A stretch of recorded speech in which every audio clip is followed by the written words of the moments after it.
My stepdaughter called me a whiny drama queen because I miss her dead father. Now she's begging me to let her stay after I signed off her custody to her grandparents. My late husband has a daughter, Mikayla, from his previous marriage. She was 9 when we got married. Her mom was attempting to alienate her from us. She talked junk about me. Keep in mind that my ex knew very little about me. Before anyone asks, I didn't break up the marriage. They divorced when Mikayla was 5. I met my husband 2 years later. His ex still wanted him back and kept telling Mikayla I was why they weren't getting back together. My husband was the one who left her because she cheated and had no plans. He was in a long court battle to get more time with Mikayla, but it's safe to say that Mikayla didn't like me and felt like I was the witch who was keeping her daddy from her mommy. I tried to bond with her, but she rejected me time and time again. Together, my husband and I had 3 children. A little after our youngest was born, when Mikayla was 13, her mom was arrested and sentenced to 15 years in prison. My husband received sole custody. It was a big adjustment for Mikayla. We got her into therapy. She still wanted very little to do with me or her siblings. I went to therapy with her, but eventually, the therapist said that the best thing I could do was give Mikayla space. Pushing the issue would just make her away. The therapist also told Mikayla she didn't have to like me, but she did need to treat me like a human being,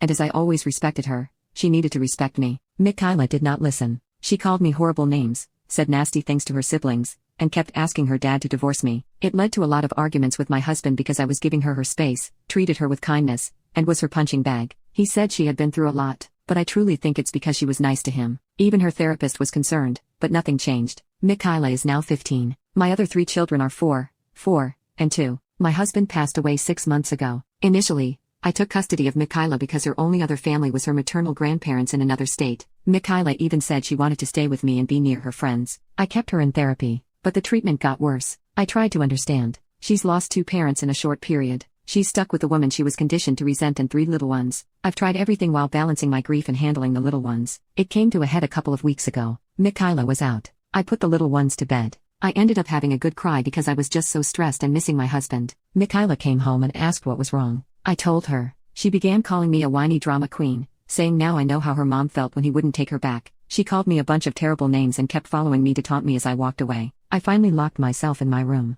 After speaking to my therapist, I realized this isn't good for my mental health. I called her grandparents and said I'd sign custody to them. I asked them to get her sooner rather than later. When I told Mikayla, she started crying. She begged me to let her stay. I said no, if I'm so awful or such a witch, she shouldn't be here. She said she didn't mean it. I looked her in the eye and said she's been saying it for 6 years. I'm finally setting her free. She won't have to deal with me or her demon spawn brothers, her words, ever again. She said her grandparents have a lot of rules. I told her that's a shame, but maybe it will straighten her out. It was the harshest I've ever been with her, but I couldn't keep up the kindness. They came to get her within a few days. She didn't say goodbye. Her grandparents have maintained contact with me and told me they're getting her a new therapist, and she'll attend a new school in the fall. I said I hope she does better. My husband's friends find this all to be incredibly cruel. She says I should have tried more. That shipping her off won't do any good. They say it isn't what he would have wanted.